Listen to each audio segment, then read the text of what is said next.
I want to bring in tonight's all-star panel, radio host Garland Nixon and Mark Levine, along with Bill Hemmer, and from Fox News, America's newsroom, Bill Hemmer, of course, and Monica Crowley, Fox News contributor. You guys, Levine, I'm going to go to you first. You're a lefty. You know, I think you pulled me aside. You're like, oh, that was great in Delaware. It was great news for the Democrats. This was a solid rejection by Republicans of their own party. It was amazing. What it shows is after 8 years of George Bush barely cranking out 1 million jobs, Obama's going to do better than that in his first year. No, come on, Bill. Stand up for the conservatives here. Can you tell us what do you think? Fascinating today is how Karl Rove went after the winner, Christine O'Donnell, and how Rush Limbaugh came back against Karl Rove. I'm going to go over to Garland.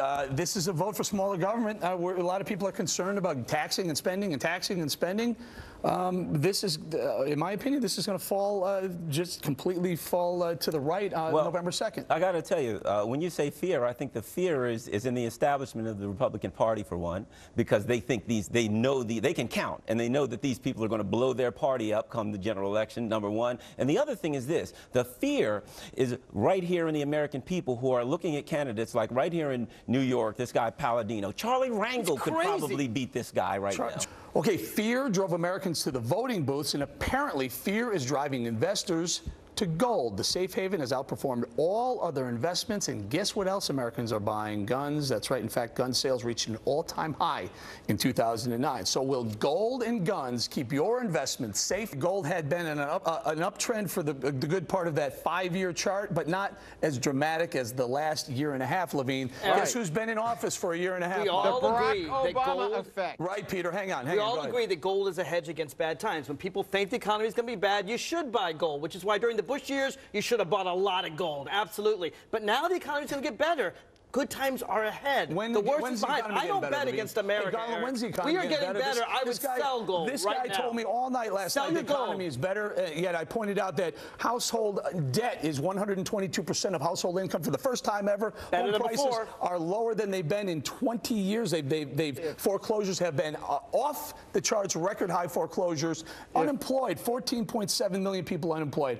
Where's it getting better? I don't see when it's getting better anytime soon. I mean, Barack Obama's been in for a year and a half, and I don't see how he could possibly fix that mess in just a year and a half. Oh, that's silly. Things should start to be getting better, and people feel that it's not. That's why they're buying gold. Ballot bars and bullets were all over. Hold on. Hammer, you and I did a little segment, I think it was yesterday. With respect to gold, I don't understand it. I don't own it because I don't understand it. But I remember 10 years ago when it was $300 an ounce. Who here at this table was buying gold 10 years ago? Was anyone? You were? This is my gold. You did it? Wait. About $15,000 of gold.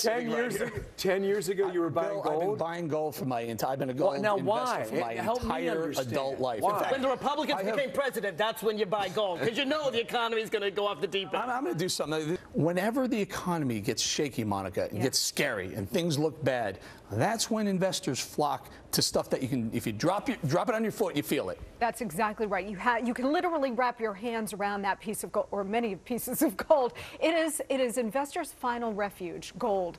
And you know, Mark can talk about, when Republicans take power. Do you know when the economy really started going south was early 2007, and you know what happened? Democrats took control of the Congress in early 2007, and then it really went off the edge when it looked like we were going to get a Democratic president. Blaming Democrats. We only had. You go back to Bush all the time. It's unbelievable. When the Democrats took over. 3 years. Mauricio, go ahead. And pay for the spending. If Republicans take over Congress in November, does the price of gold go down? Yes.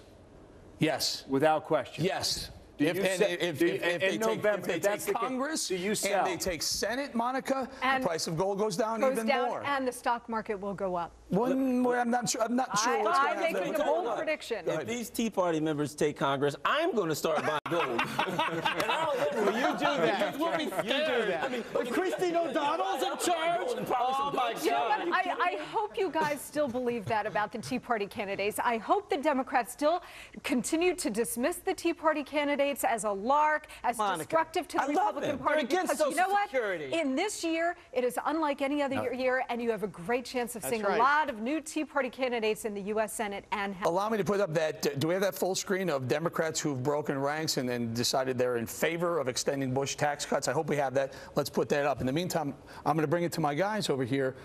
Are you for tax cuts or are you not for tax cuts? You know, the difference between the Democrats and the Republicans, we are for the tax cuts for 98% of Americans. The Republicans have said if you don't give every millionaire $100,000, we're going to make sure that middle-class tax cuts go There are the list. up. Nelson, Blanche Lincoln. Eric, the vast majority of Americans polls show they don't want to be taxed to give you more gold. Garland, your good friend here, Mark Levine, talks about giving the wealthiest Americans $100,000. Where is he wrong in that? Well, first of all, look at the list of people you just showed. They're all in districts where they really have to run to the right, number one. But number two, here's what I say. Haven't we learned anything? We want to add $750 billion to the deficit. Boy, you're not answering questions. Exactly what is it with my lefties when you ask them a question, they answer completely different. Hey, Peter, so you think we're going to see a lot more Democrats breaking ranks and saying, hey, you know what, extend these tax cuts?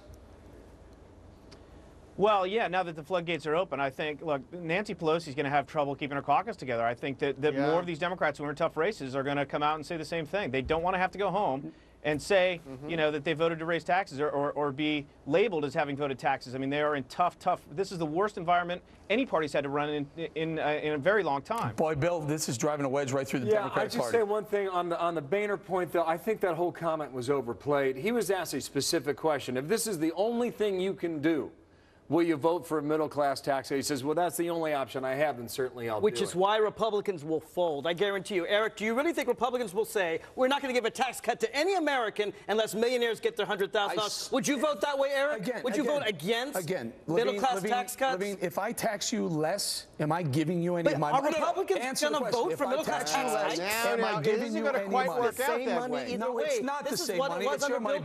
Last word, Peter. It's not going to work out that way. They've only got about 3 weeks to get this done before they go home and campaign. The question is, do they really want to have a showdown over taxes on the House floor before then, with so many House members having very wealthy folks in their districts? We're going to have to leave it there, Peter.